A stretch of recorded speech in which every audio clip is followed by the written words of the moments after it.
Oh God, okay. My NSA agent, hopefully, offering a little analysis there. Okay, so we'll see. Like I said, let me know if this like makes my internet stutter a lot, because if it does, then it's not really worth it, but I will do my best. Okay, so I'm assuming this is all people will get. So the thing we ended on was this idea of like the motivated tactician, right? This explanation of human behavior and thinking and all these things as a rational being who makes decisions in such a way to meet the three goals of, oh God, I forgot. Hold on. Managing the self-image, conserving effort, and being accurate. And we got through most of the stuff about managing the self-image. So we talked about self-serving biases and how, this is a theory that relates how we think and how we categorize. So naturally, we'll have self-serving biases both in what we present to other people and what we just learn and believe without even thinking about it necessarily. So we talked a little bit about confirmation bias, belief perseverance, those kinds of things. What influences the degree to which self-serving biases exit the world of the mind and get broadcast to other people? Are they public? Are they objectively measurable? Do they fit with your identity and schema? I think I didn't get to the manifestations of self-serving bias. So there's self-enhancing, and this is where we start taking notes. Self-enhancing, self-effacing, and counter-defensive. I'll go through all of them, so don't worry if you didn't catch all that. All right, so what does this mean? Remember, self-serving bias is exactly what it sounds like. It is the... Actually, wait, I forgot. I can use the board.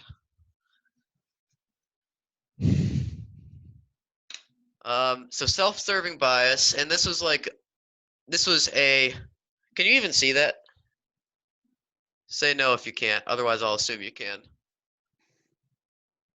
Yeah, I can see it. Okay, that's not too A little small. bit, yeah. So this was a subset of this motivated tactician stuff. How do we conserve the self-image? So it fundamentally alters the way we think. That's why this isn't like a main bullet point all the way to the left of the board. Okay, cool. So there's three manifestations of self-serving bias, and these are the ways in which, especially with actions now, your actions manifest this idea of trying to make yourself look good. So there is my phone locked. Okay. There is self-enhancing. Self-enhancing. And what is that? Well, self-enhancing is basically what it sounds like. It's this idea that you are associating yourself with positive traits, perhaps more fully than is appropriate given the scenario. So, Mary, do you have a question? Just shout it out. Okay, what's the word after self-serving bias?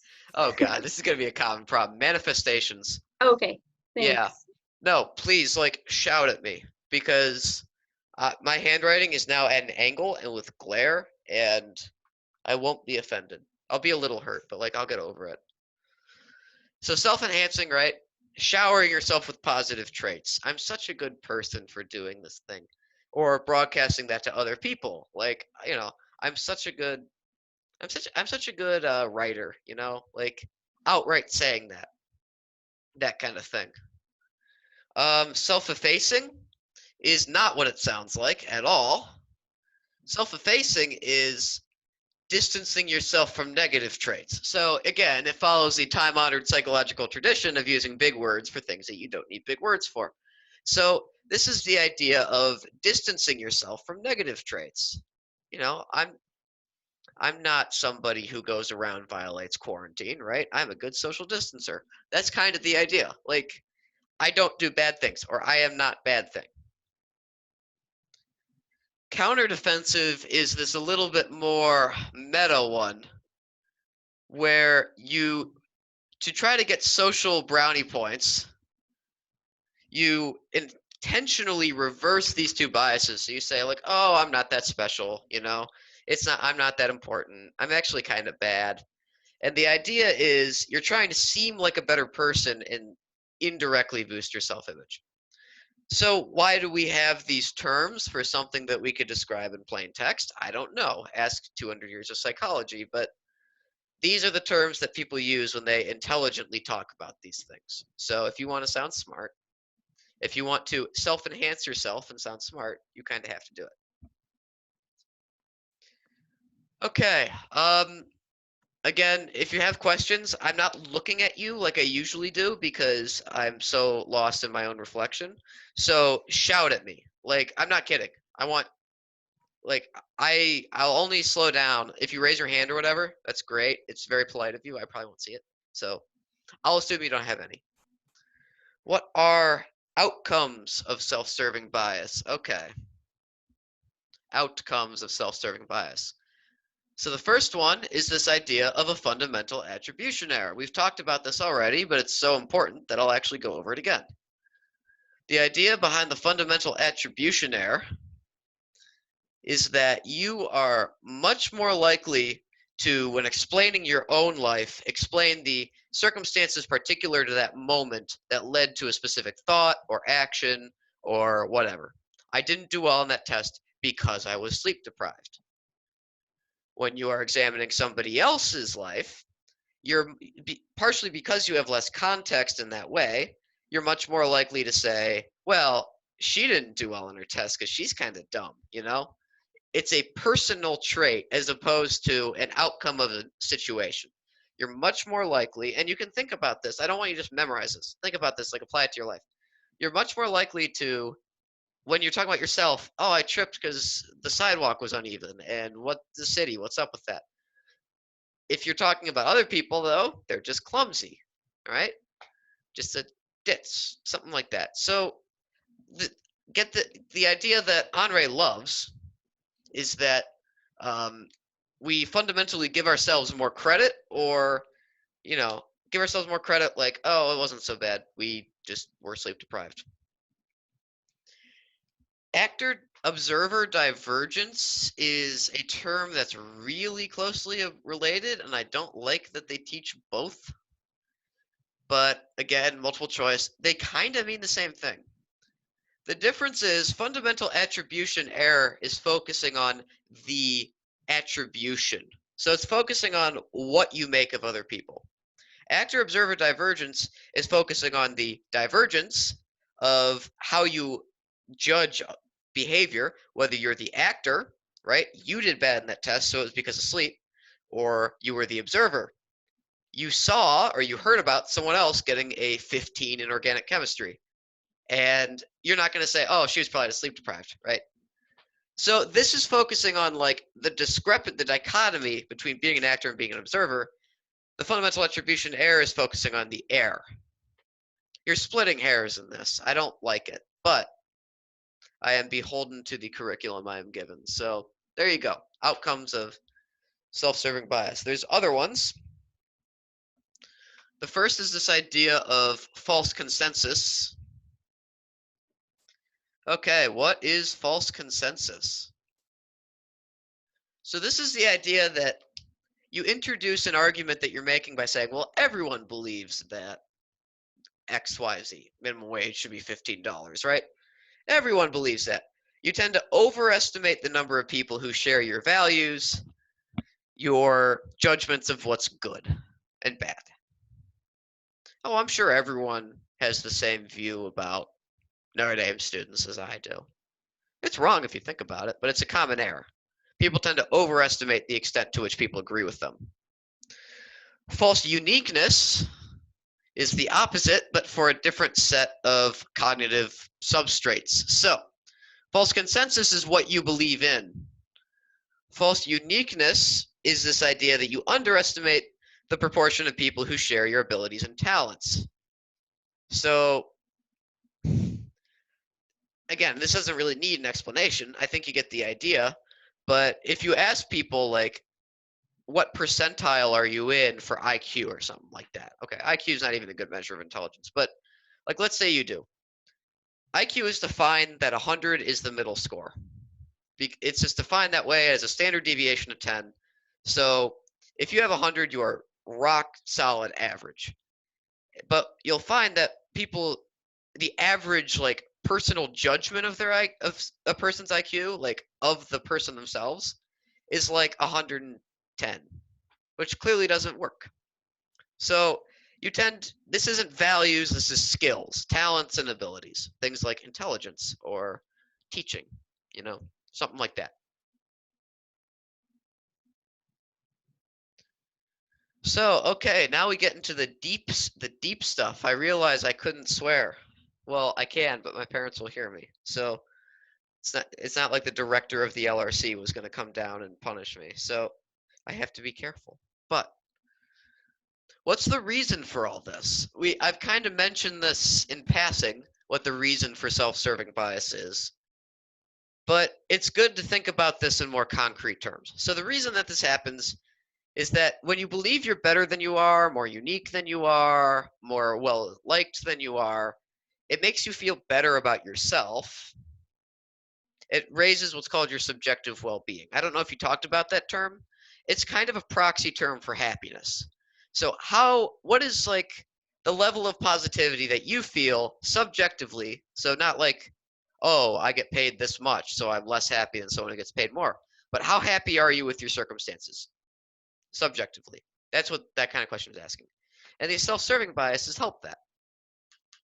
That is ultimately, because it can't be being accurate, and it can't be conserving effort because you're making these elaborate lies up at times. So it's just got to be that process of elimination. Okay, now we get to conserving effort.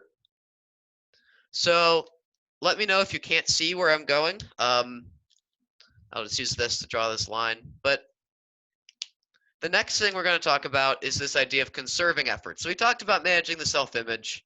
Now we're going to get a little bit more in depth in conserving effort. So this is all still under that motivated tactician bundle. It's a very comprehensive theory. Okay.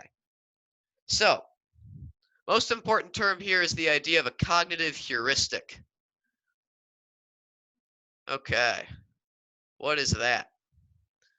So a heuristic is fancy psychology people word for a shortcut, often a mental shortcut. So you're making a judgment from less rigorous standards than you would need to be right, but you're making that judgment in such a way that you use 1/10 of the effort, and it takes up 1/10 of your attention. Racial stereotyping is the most common example of this. It doesn't necessarily have to be negative. Fundamental attribution error is a cognitive heuristic. You're not bothering yourself with considering the environment and circumstances which everyone around you is being exposed to. It's a lot easier to just say, she got a 15 on organic chemistry because she's not smart, right? So those are good examples for you. It's everywhere. Some particular heuristics that are worth knowing about. The first is the availability heuristic. Oh, my handwriting is terrible right now. I'm sorry. Availability heuristic. So this is a subset, this is a type of a cognitive heuristic. So, availability heuristic, when you're trying to estimate how likely an event is, your personal memory, like what you remember, what ideas you were exposed to in memory, is influencing how likely something is. If you are an earthquake survivor, you are far more likely to assess the risk of earthquakes as being significant than somebody who has not had that memory formed, even if you're in the exact same geographical area with the same fault lines and seismic stresses. The only thing that's different is whether you remember that or not. And the idea is if you have an experience of what this danger is like, you're much more likely to say this is a probable event. Availability, available in memory. Representativeness. Okay. This one is one of those ones that doesn't really fit in with the underlying word, so I'll try to make it make sense. Representativeness is this idea that, right, we're talking about categorizations here. So are we categorizing the girl who got a 15 as smart or victim of circumstance? So we're talking about categorizations with all of these. Surface judgments. So when you think representativeness, think surface judgments. So again, racial stereotyping, literally skin deep, your skin color. So that's a good example of a surface judgment on telling you, is this person smart or not, right? We have racialized stereotypes. As much as we don't like to admit it, we have racial stereotypes about who's smart and who isn't. So the idea here is you're taking a shortcut. You're not considering anything deep, like what this person's experiences are or how smart they actually are. You're using a surface level shortcut.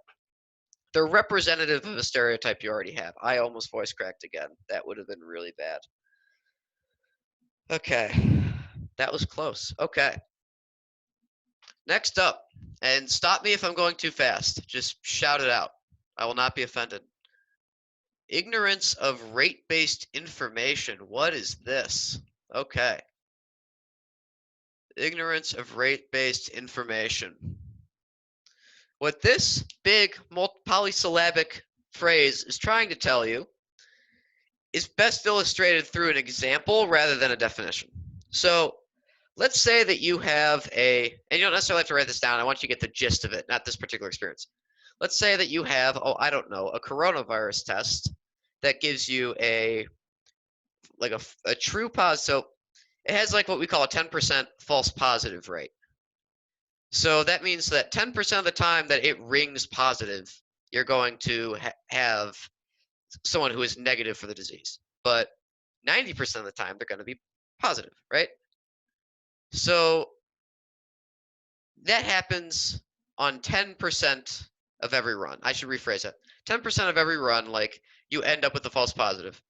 So let's say that there's like 5% of the population that has the disease. If you use this test, what percentage of the positives that you get would you expect to be false? And it's easy to say, well, 10%, right? But if 10% of the time it gives you a false positive, no matter what, you're going to get like 8 to 12 positives out of nowhere. And then maybe you miss one of the positives. So it's a weird example. This comes from studying doctors and trying to get them to realize that rate-based, right? So we're talking about rates. When you have a base rate, so this tests false positives 10% of the time, regardless of whether the person is positive or not, that's going to affect your probability in ways that human beings don't cope with well. That one, tell me if it doesn't make sense, but I think you're getting the gist of it, right? Is that we tend to ignore the fact that, only 5% of the population is positive. If 100% of the population is positive, then you would expect to get, well, if 50% of the population is positive, right? Then you all of a sudden you get an 80 to 90% true positive rate. If 5% has the disease, then like more than half of your positives are going to be false. So it's just the idea of trying to cope with. Let me see if I have a better example in my notes. Try to explain it. That's not a good example. Probability problems. If you see some answer about like a convoluted probability problems on the test, that's this. But just the idea that we are kind of bad at probability. I guess that's a better way of putting it. Okay, this next bit is kind of a subset of fundamental attribution error, but it also goes under conserving effort because fundamental attribution error is a manifestation of conserving effort. So next thing to talk about is this idea of covariation theory.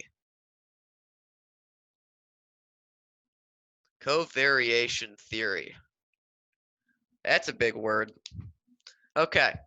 The idea here is that you have three types of information. I'll define each one of these. So if it doesn't make sense right away, don't worry. Just leave yourself some space. But three types of information that we use to determine whether we're going to give an environmental judgment for behavior, and that means did poorly on the test because she didn't sleep, because she went through a breakup the night before, because XYZ, circumstantial, environmental, situational, all synonyms here, or a personal one. Not smart. That's why you did poorly on that test. So again, the three things that we use are consistency. All right, consistency, distinctiveness,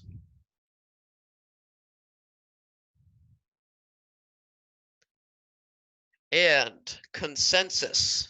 Okay.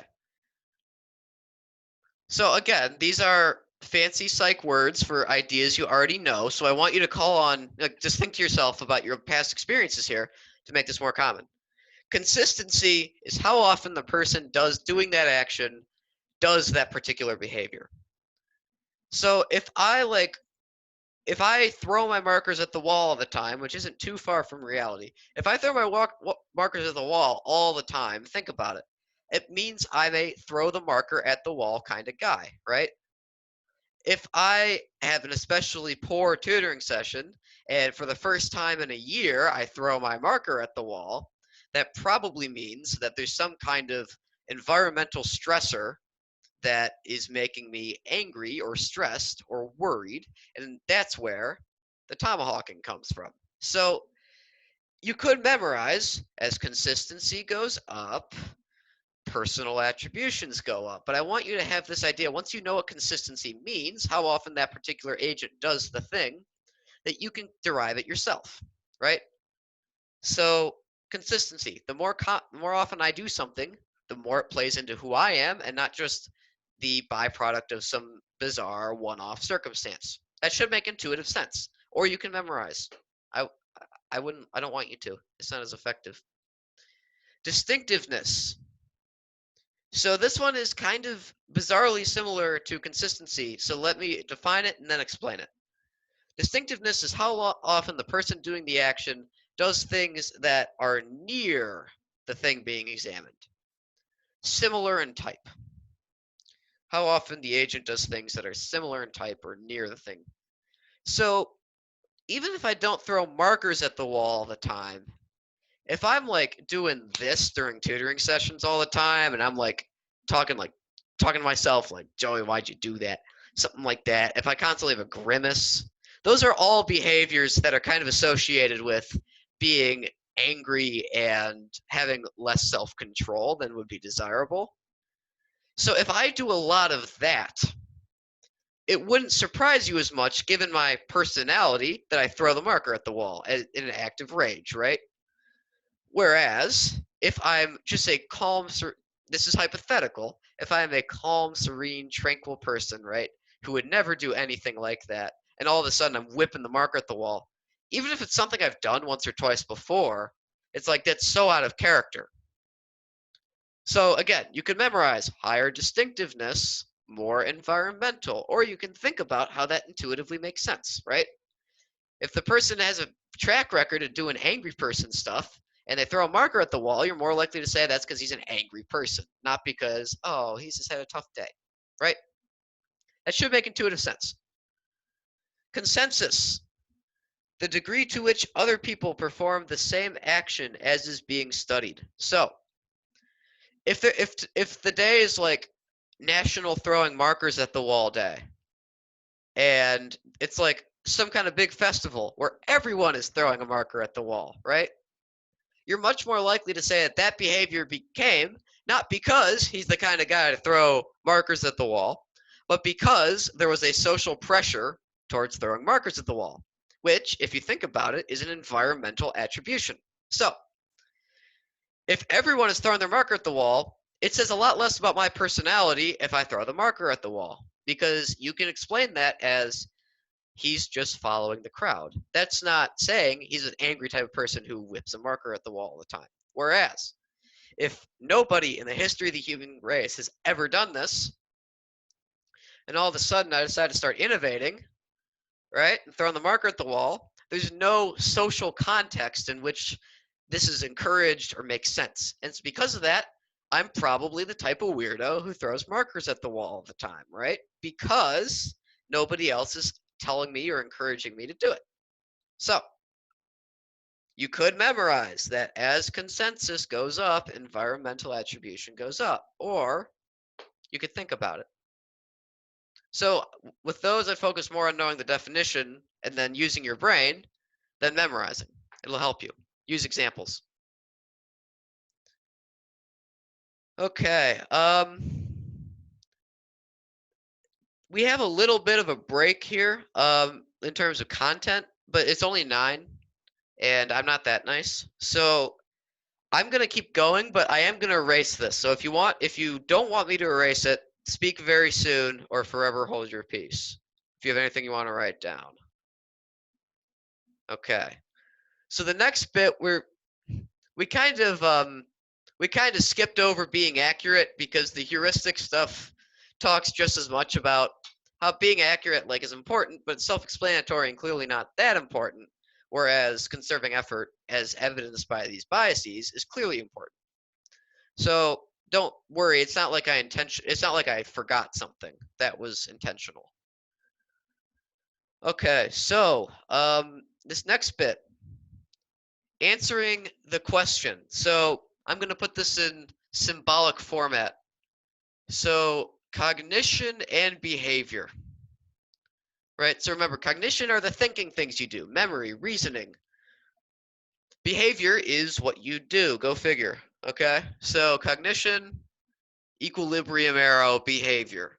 Which way does the causal arrow go? Do actions speak louder than words? Oh, I should use this one. Do actions speak louder than words? Or does what you believe really influence what you do? So with this one, we'll start with a little bit more history, and then your curriculum will walk you through to modern ideas. So this first thing to know is this LaPierre study. Why do you have to know the name? I don't know. You don't need to know the year, but I'm providing it for context. So 1934, nation just recovered from the Great Depression, and this psychologist, not Wayne LaPierre, a different LaPierre, Wayne LaPierre being like the NRA chair. I don't know where I came with that one from. But he went around and asked a whole bunch of Californians in a time of very blatant anti-Chinese immigrant sentiment whether they would publicly admit to serving Chinese people or not. Remember, it was in vogue at this point. We just passed the Immigration Quotas Act of 1924 and 1921. We just passed the Chinese Exclusion Act of 1927. So get this historical context in your head that it would be very socially accepted not to serve Chinese immigrants.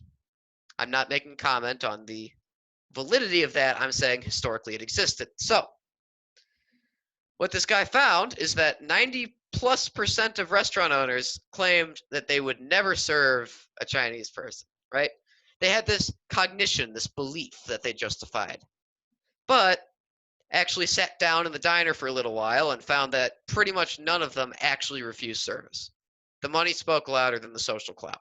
So, what are we to take away from this is that your belief here about whether it's important or not to exclude a demographic of people categorically from service versus your actions, do you reject the money or not? There's a clear disconnect.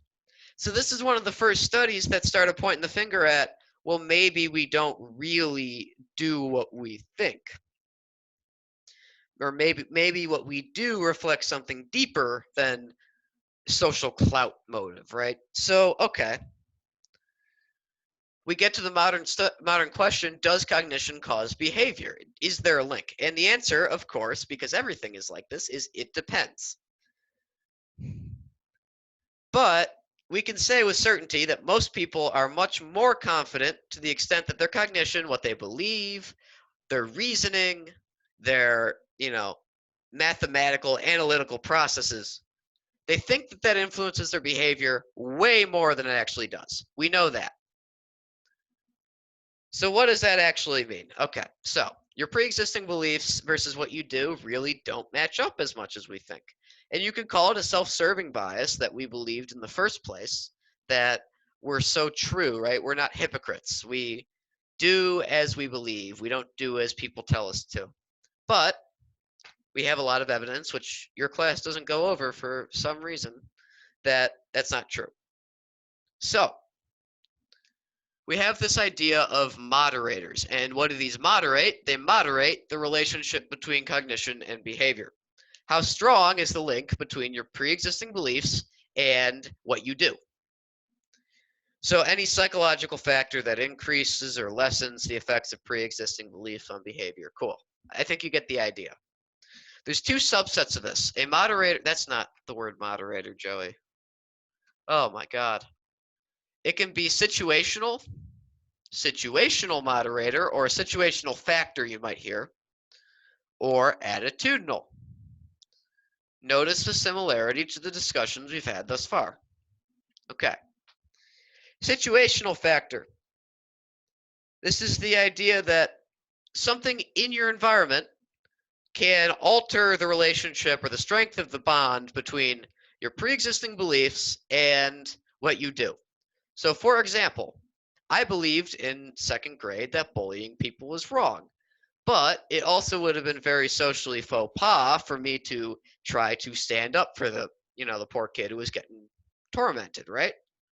So, if there were no social context against standing up for what I believe in, it's much more likely that I'm going to.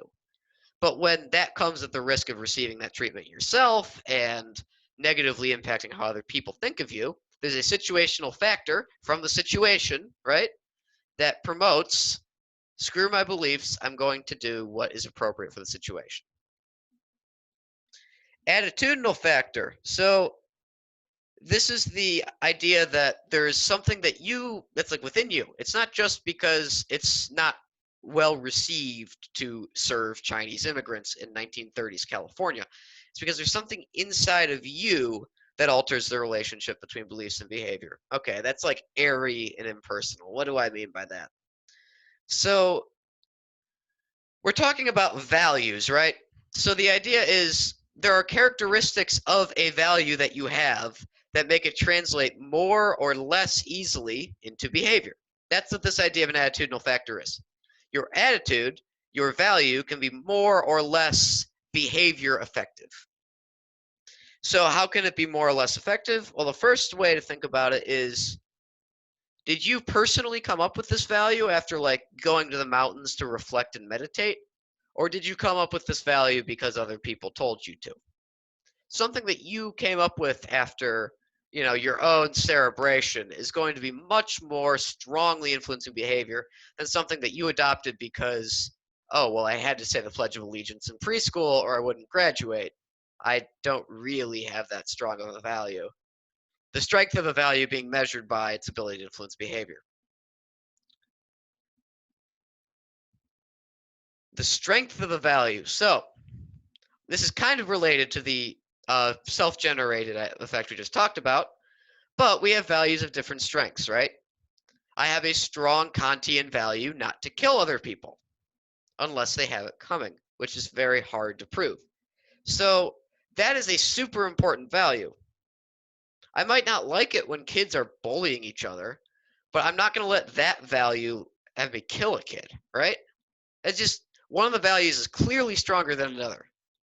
You get a good glimpse into my internal monologue when I give you these examples, but I think you get the idea that there is a clear relationship between like the cardinal importance of value. Is this the core of your philosophy, or is this like, well, I'd rather this not happen, but the stronger value, the more important value, the one that's more accessible in memory is going to be much more effective in bringing about behavior.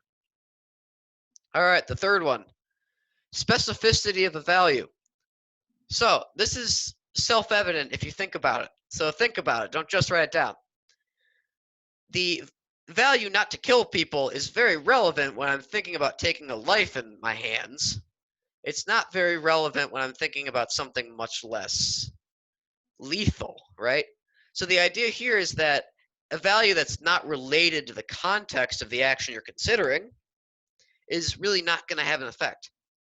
You would think that would be self-evident, but by putting a spicy name on it, they can lower their test score averages. So, who's the real winner here? But the important thing to note here, like these terms, I went through examples, it's great. It's not universal, the effect of a value, and especially the importance of social context. I'm a sociology major, which is basically social psychology. The importance of the context, social context, is something we understate a lot. Doesn't make you a weak person, but self-serving bias makes it easy to ignore that. Okay. So what about the other way, right? We talked about left to right, and stop me now if you have any questions or anything's unclear. Just shout at me. But we talked about left to right, cognition and behavior. What about right to left? Can what we do alter the way that we think? And it turns out this bond is actually a lot stronger than the one in the reverse direction. What we do, our patterns of action influences how we think. And this one is actually kind of non-intuitive. Like if you think about it, you'll see it pop up all the time, but we tend to believe that it's a much more even keel relationship, but it's really not. So what we do influences how we think. The most obvious example is like rationalization. I did a bad thing, and I'm convincing myself in my shame that what I did wasn't so bad. And if I'm very good at convincing myself, at rationalizing, oh yeah, I didn't stand up for the kid, but he really is kind of weird. Like maybe it'll help him in the long run if he gets social disapproval now versus when it's the real world, right? That's changing the way that I think fundamentally. So that would be a pretty strong leftward force in this little equilibrium equation that I have, right? Pretty strong leftward force. Other examples that we can talk about for the cognition versus behavior, or the behavior linked to cognition. So the leftward reaction, right? This idea of role playing. This is very sociological as a concept, but it's in your curriculum, so I love talking about it. The idea here is that you fill a specific role in society, and over time, the roles that you play alter someone's beliefs. Okay, that's great. Let's make it intuitive. Let's try to apply an example. Our roles are students. And part of being a student is that by definition, there is a teacher, not me, I'm also a student, a professor maybe, who is above you in the class hierarchy, right? Like, so somebody who's a student, it likely has a less, well, all other things being equal, someone who role plays as a student, and by role plays I mean goes to school, right, for long enough, can be in a situation where they feel like they have less of a sense of self-importance than somebody who 18 years old starts teaching, right? Because the idea is you're playing a social role of, in this case, dominion versus subordination, to put it in sociological terms, and that affects your self-schema, what you think of yourself. That affects what you think of yourself, hence behavior to cognition. If you didn't go through the motions of being a student, this link would be much less strong because you'd identify less as a student. All right. Foot in the door phenomenon. I'll just call it F. Oh, you didn't hear that. I'll call it FITD, foot in the door phenomenon. This is also kind of a non-intuitive way that you can take advantage of other people, which is one of my favorite parts about this class because Andre talks about this kind of thing more than you'd expect. Foot in the door phenomenon is the tendency of people to have agreed to do one favor for you to comply later with a larger request. It could be as simple as asking somebody to get the door for you before you ask them to lend you money. We've actually done, I was not involved, but psychologists have done studies. Is somebody more likely to lend money to a research confederate after the research confederate asked the subject to hold the door? And surprisingly, the act of fulfilling that request significantly increased the likelihood of donating money or loaning money to a total stranger, just because you've done one good thing already and it would seem inconsistent and unbecoming of you. So the idea here is that decision making is a cognition, right? You are weighing things rationally. Ultimately, that might not be true, but that's neuroscience, and I can't get into that, unfortunately. But what you do, the action of holding the door, you didn't hear that. The action of holding the door greatly influences your decision about whether or not to loan money. Whoa, that's kind of weird. But we have evidence of it. Gradual escalation is a very similar idea, gradual escalation. And it's also kind of self-evident. If you want someone to do something big for you, yo, you want to help me cheat in this test, you got to start small. So you go small and increasingly bigger and bigger and bigger and bigger requests. So the idea is you're decreasing like the difference in magnitude between the requests. So maybe instead of going straight to loaning money from holding the door, you ask to hold the door, ask to hold up for a second so I can tie my shoe, right? All these little things escalate a little bit.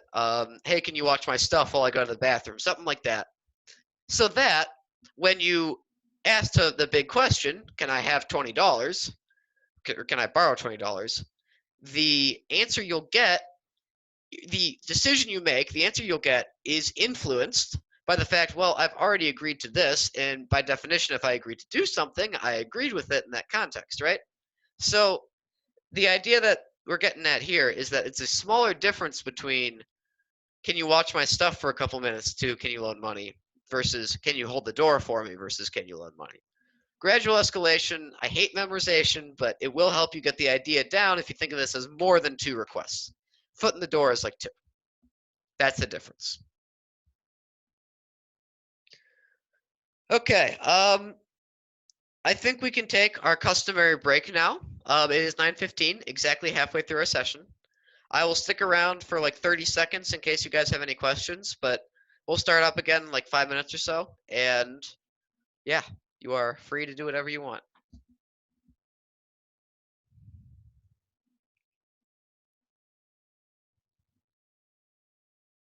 If nobody is unmuting herself, I'll assume that you're all good and I'm going to go up. So I'll be back in a minute.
All right, welcome back. Oh, I forgot to shut the door. Hold on.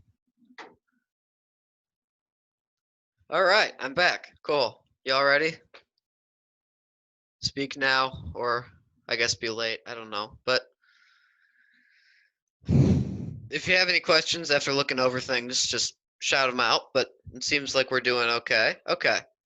So first off, I'm going to erase this because I do kind of need the space. But we just talked about this idea of, okay, well, the link between cognition, which you should take to be beliefs, and behavior. So next thing to talk about is this idea of the attitude. Okay, we've talked about this already quite a bit. Again, it's a formalized way of saying something that could very easily and simply be communicated. But how much do we like or dislike something is the way that I would think about an attitude. Well, it's a little bit beyond that as well, but that's like the affective component, which we're going to be talking about. So, what shapes what we like and dislike? Because we're using attitude not as like a specialized example of a human psychological construct, but as a very broad and general and diverse way of describing what we like and what we dislike in this case. So, what determines the things we like? So, there's 5 things. And again, I will get to all of them in turn. So, don't worry if you don't get these down all the way. So what shapes what we like is this idea of proximity. All right, great. Proximity, familiarity.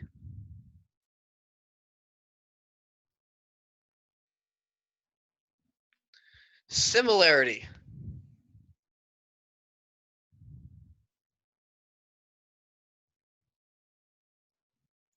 Attractiveness.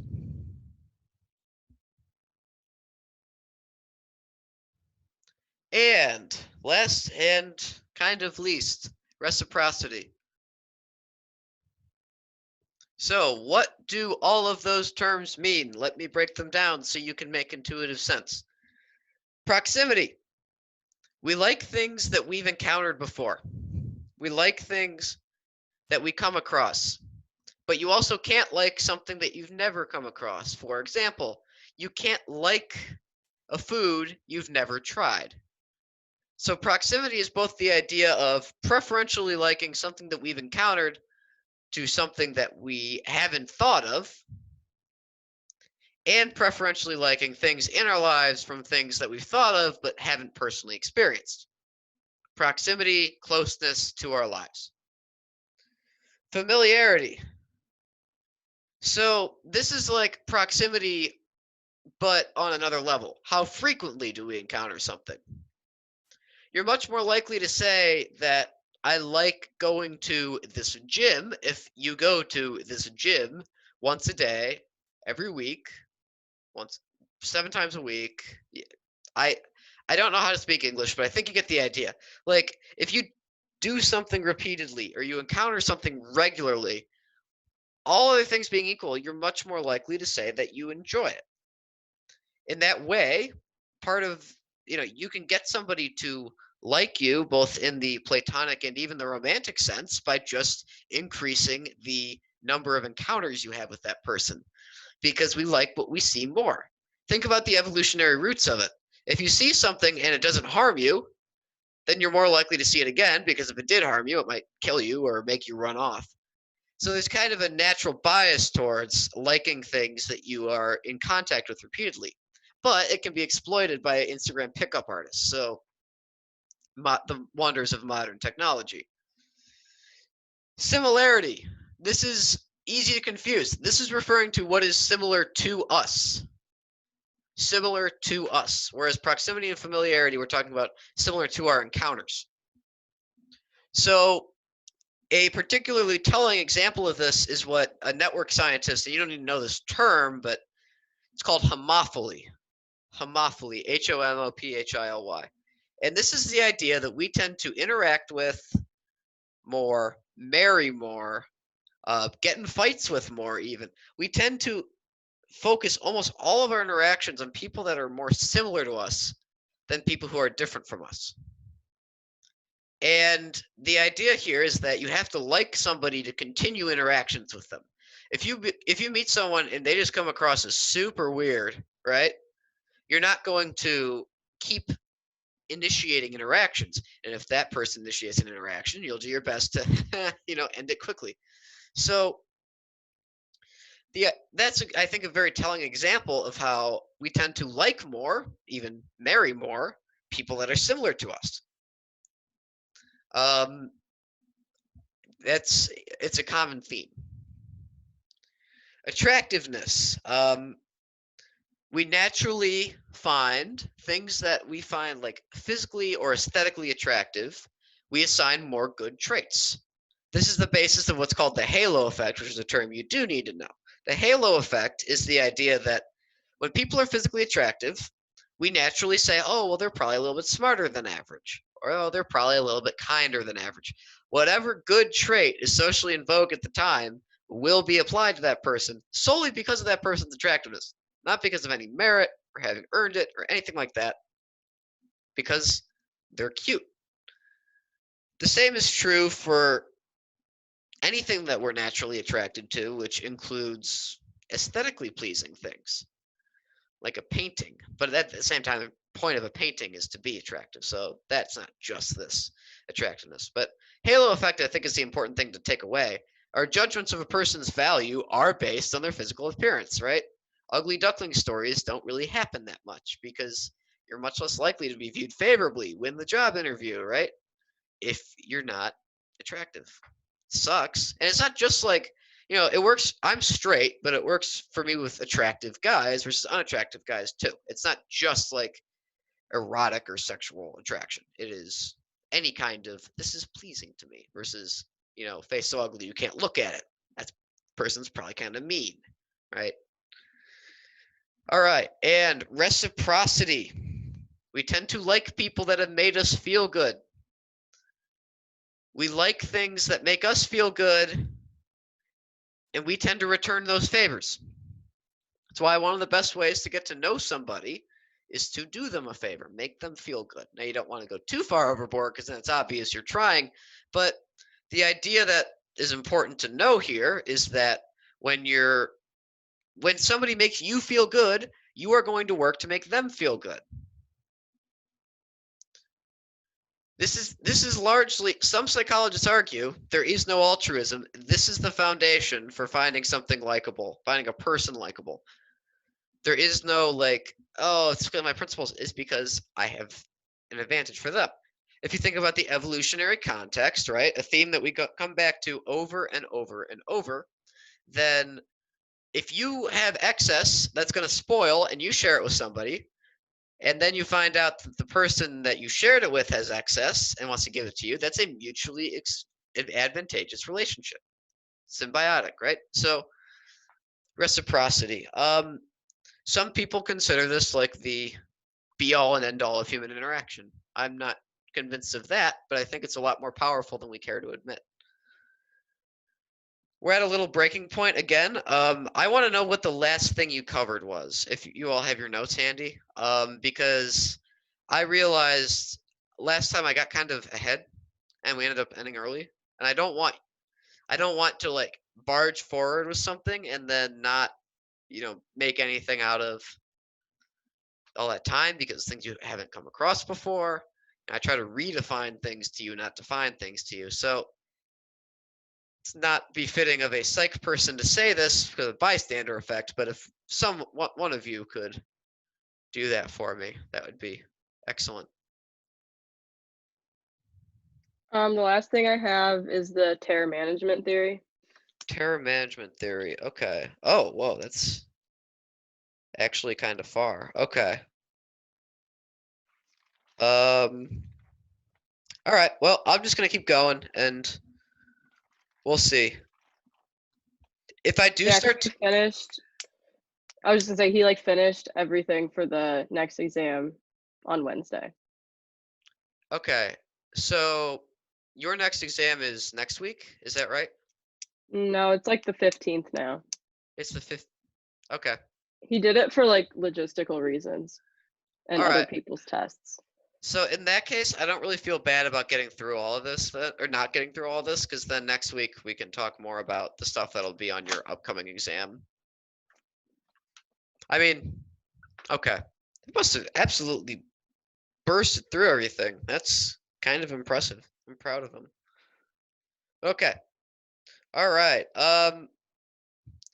So the next question, right? So we talked about attitudes. We talked about those 5 questions.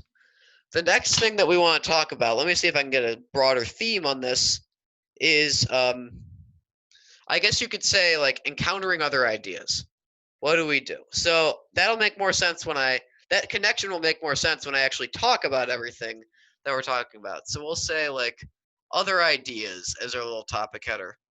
What do we do when we're encountered with other ideas? So the first question is behavioral. When we want to act a certain way, but the man tells us to act a different way, do we conform or not? So that conformity question underlies our discussion. Conformity you can define as a change in overt behavior caused by the real or imaginary pressure of other people. Don't worry about that. You know what conformity is. The idea is you are acting differently than you would if no one were around, like the bullying examples we talked about, right? So psychologists have 3 smart people ways to talk about conformity. We have compliance, right? Compliance, obedience,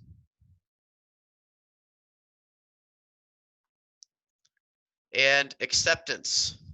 All right. Big words mean nothing. Let's deal with that. Compliance is a type of conformity. So you're changing your behavior because of social pressure, in which you do the behavior, but your inner beliefs aren't changed. I don't stand up for the kid because I realize it would put me at significant risk, but I still think that bullying is bad. I'm complying. I'm not changing who I am, right? What I believe in. I'll pay lip service to what you want me to pay lip service to. I hate it, but I'm gonna keep doing it.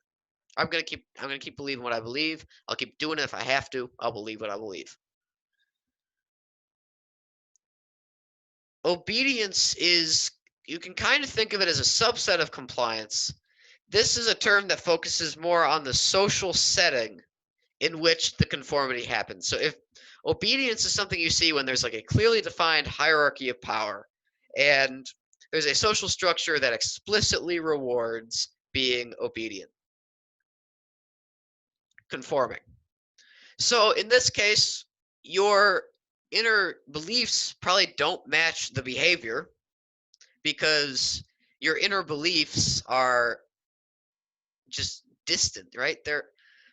Your inner beliefs are not, I want to believe what Big Brother says is good to believe, but the social structure is ramping up this compliance with this hierarchical structure and reward of obedience. Acceptance is the more pernicious stuff.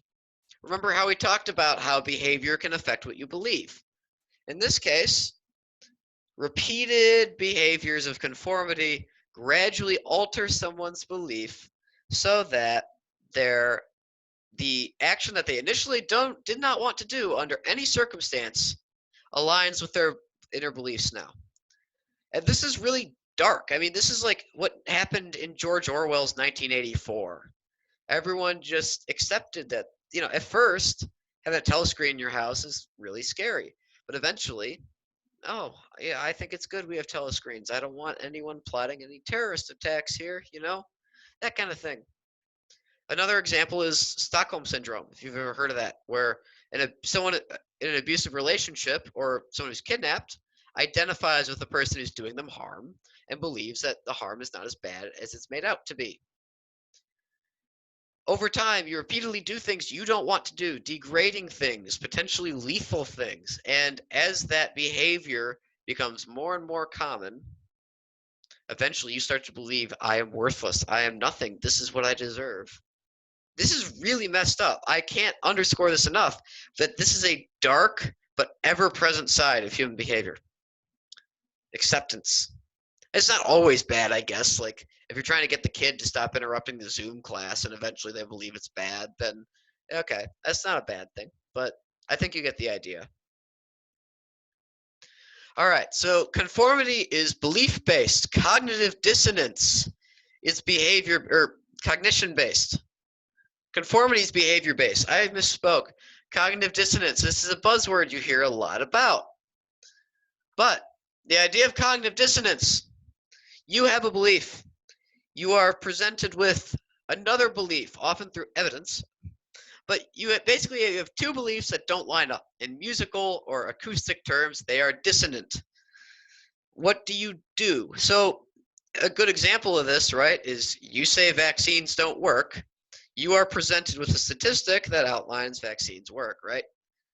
Any anti-vaxxers in the room? I know two of you are pre-meds, so that would be kind of a hard sell, but okay, good. Good. This is good. I like this. So, what do you do when you're confronted with two things that you are taking in but don't match up? So the idea here is that there are two things that you can do. The first is you can change your underlying belief. You can change your underlying belief so that's in accord with what new thing you're encountering. Okay, maybe vaccines do work, right? I'm going to resolve the tension between being anti-vax and being presented with evidence to the contrary by changing the fact that I'm anti-vax. This is like the thing that we want people to do, and like most things that we want people to do, they never do them. The second way is to add some kind of rationalization that dismisses the validity of one of the conflicting parties. That study was performed by the establishment. That's what the establishment wants you to think, right? In that case, you're not changing your underlying beliefs at all. What you're doing is you're challenging the validity of the new idea so that your old idea is no longer dissonant with what you're experiencing. If you can write off that study as being done by Big Pharma, and don't get me wrong, Big Pharma is a real thing, it's a problem. If that lets you believe vaccines don't work, then you don't have to change the underlying belief. Unfortunately, we see the second one a lot more.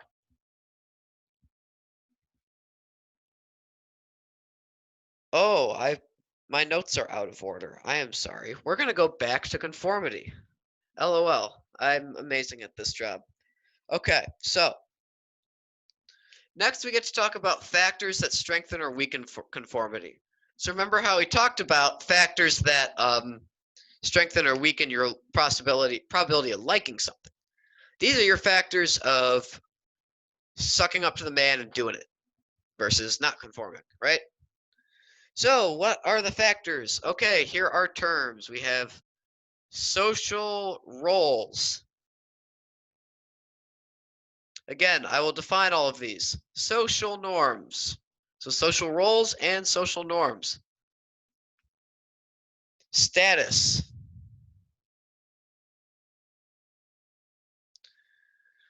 Cohesiveness. And unanimity.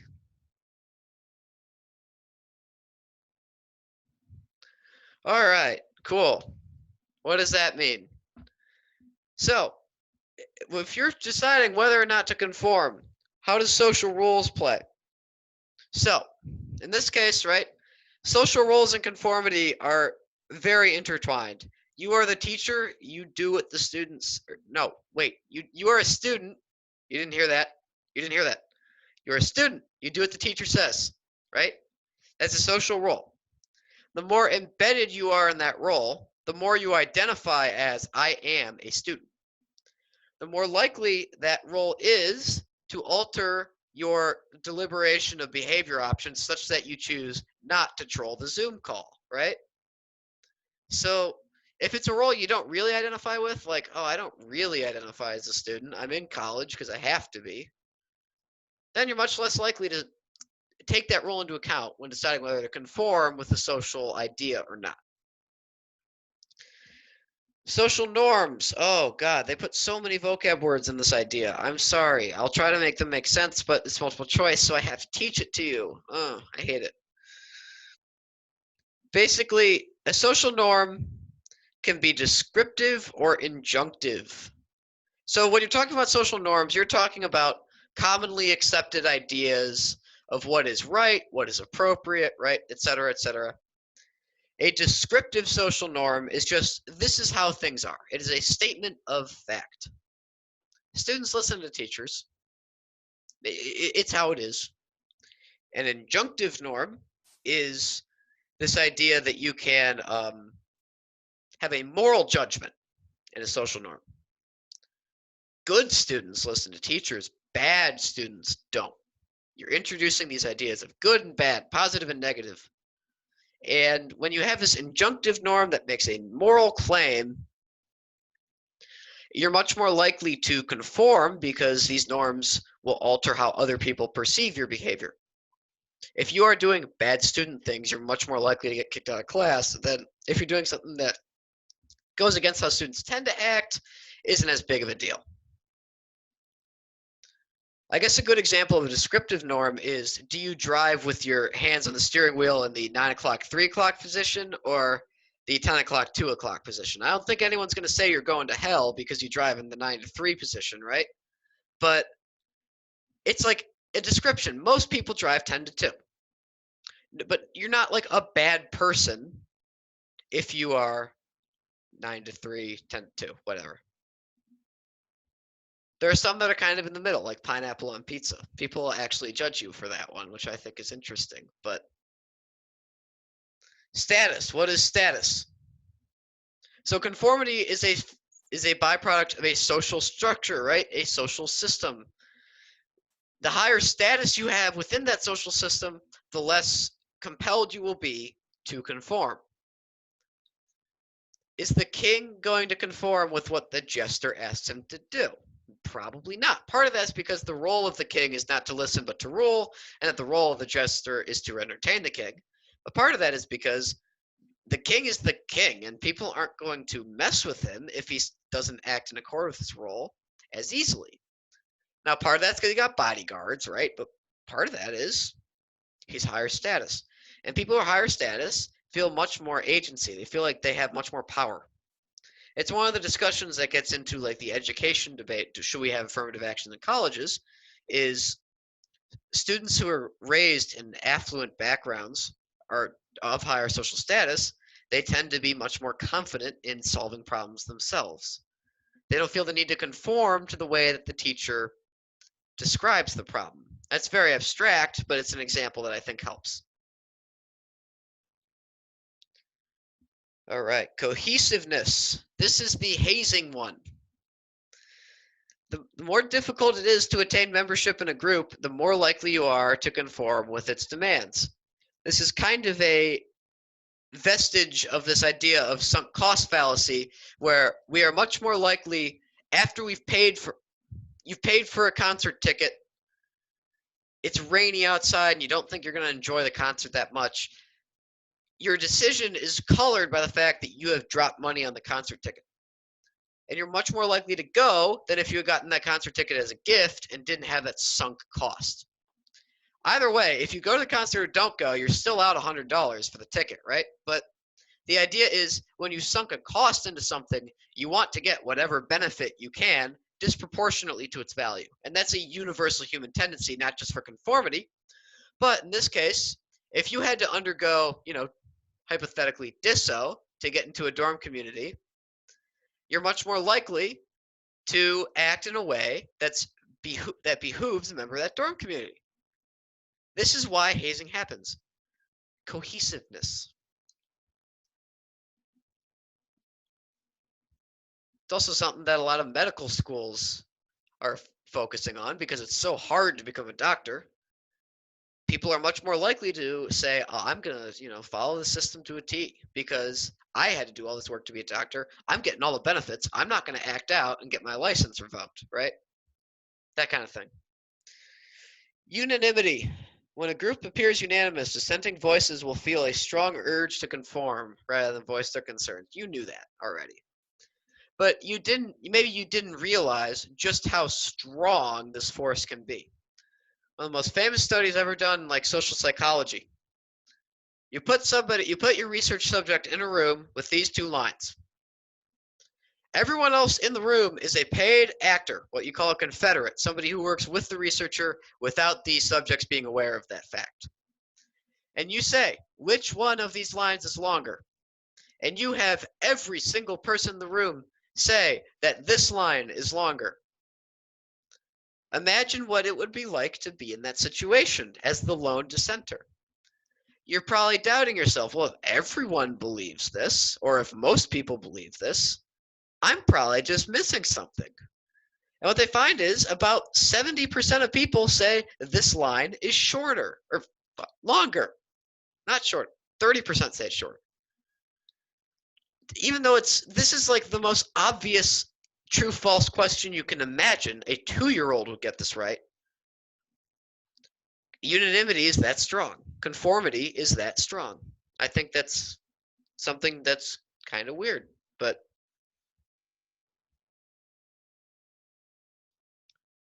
okay. Let's see. Next bit is all about stereotypes. So, tell me not to erase now or forever hold your peace. Okay, perfect. So I'm assuming we'll end tonight. Maybe we won't end tonight. It's only 9:46, but next little bit is this bit about stereotypes. So we've talked a lot about these cognitive shortcuts, right? Things that conserve effort. Now we take a more in-depth look at stereotypes. Stereotypes are usually a negative description of a group of people based on characteristics that do not explain the actual prediction. So, again, racial stereotypes are the easiest ones to think of. Are white people smarter than other races, or are Asian people smarter than other races? Well, you can't say that just by knowing someone's race. It doesn't determine that, but you still hear it all the time. So when we're talking about stereotypes, there are terms to know. So the term stereotype is one of 3 in a triad with prejudice and discrimination. These are such positive words we have here. So the distinction between these 3 words goes back to our ABCs from earlier: affect, behavior, cognition. The stereotype is a belief, it's a cognition, right? White people can't handle spicy food. That's a belief. Prejudice is an affective, a generalized feeling about members of a group. Now, this can be positive or negative. It just refers to any feeling that is prejudged, prejudice. So this could be people that are in the group of university students are just more likable than people who dropped out of high school. And you're making this distinction based on the surface characteristic of education level, which has something, but certainly not everything, to do with likability. So that's a prejudice. It's a feeling. It's affective. Discrimination is behavior. Discrimination is if you admit 0 students who are non-white without regard to the different circumstances that people of minority races have to deal with. So when you're talking about these 3 terms, stereotypes is the B, it's the behavior. Prejudice is the feeling, the A, the affect. Discrimination, you can't see it because I wrote it so small, is the behavior. I said stereotype with the B, I meant cognition. I meant B as in belief. I'm sorry. But okay. Negative attitudes is kind of like you can think of it as like the bigger group of things that controls a lot of stereotypes. But I think it's easier if I just define it as is. So what is a negative attitude? I did not just write that. That's really embarrassing. I put 2 I's. I'm going to stick to psychology from now on. Spelling is not my strong suit. Attitude. So the idea here is that it's kind of the same word as a stereotype, but it's another word to know. It's a specific negative evaluation of an individual based on group membership.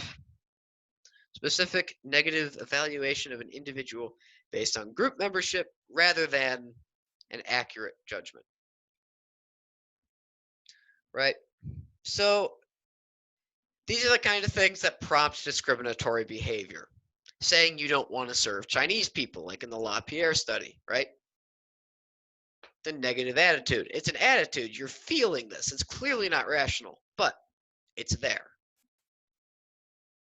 So why do we have these negative attitudes, stereotypes, whatever? Well, the first is it conserves effort. That is one of the central themes that I want you to take away from this, is that it conserves effort. It's better to be wrong and fast than to try to understand the specifics of everyone's personal life, to try to understand who they are based on who they really are and the actual experiences they've had, rather than a group membership that's right, maybe more than half the time. So think about it, right? Your brain can only process so much glucose at a time biologically. It can't handle everything. This is a way to conserve effort. It's a heuristic. The second one is talking about this idea of in-group, out-group biases. Okay, what does that mean? So social groups, we talked a lot about categorization, right? And this is a central theme of sociology, so I love it. But the idea is that you define a group as members that are within a member of which you are one that has a certain uniting characteristic, right? So I am a member of the Notre Dame students group. If I think negatively about USC kids, right, that's going to make me feel more strongly about the students who are not from the University of Southern California. So the idea, it's a very Notre Dame humor example, but I think you get the idea. Like when you're looking down on other people, you're not looking down on people that are in your groups, and as a result, you feel better about the groups you belong to. So it also kind of maintains a self-image. All right. Levels of stereotypes. So there's two levels, and this is breaking something down to a point where it makes less sense than it did before you broke it down. So I'll do my best. But the idea here is that your first step of stereotype is a categorical process. You see someone who did poorly on a test, and you're putting them into categories. So what is this person's race? Right? That would be an example of categorizing them. Categorical process. The second is an inferential process. So you're making an inference about this person based on the category that you've just placed them in. Why do you need to know that? I don't know. I wish I knew. I don't. But you have a categorical and inferential, and I guess if you do think about it, it does make sense. It just seems like you're breaking things down to the point where it's not helping. But don't conform to me. Do your own thing. Factors influencing stereotype use. We have 3. Complexity. Cognitive overload.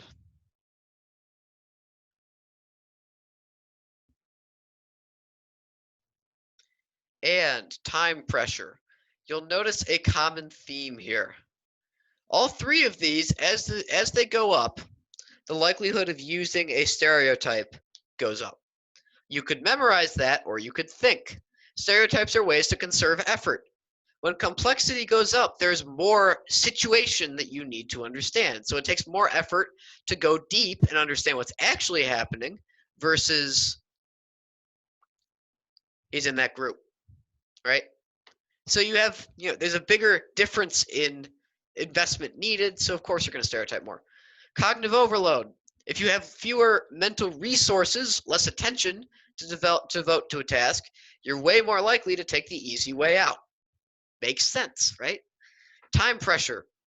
If you're crunched for time, you don't have the time to get into the deep, right? Take the easy way out. These should all make intuitive sense. I don't like the way they teach this because then it makes you want to memorize these. If you just think intuitively about the themes of the brain that we're learning, it'll make more sense.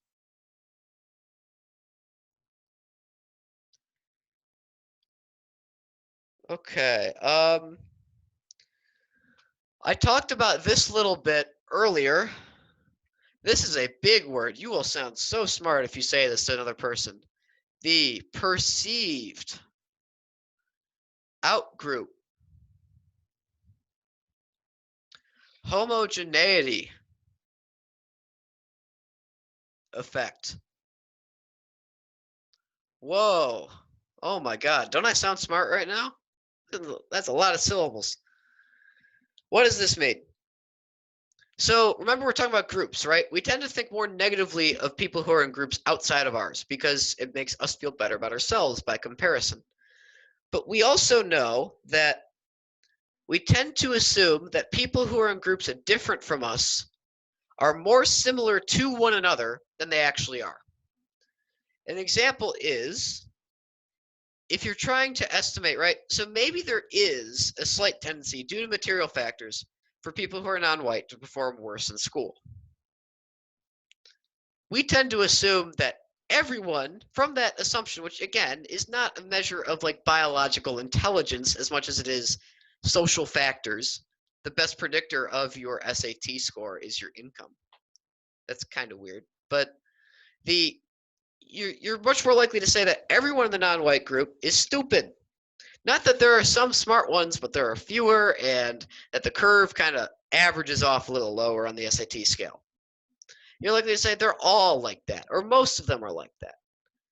So what you're saying is you have a perception, it's not necessarily true, that people who are in groups other than yours are homogenous. They're more similar, of one type, homogenous effect.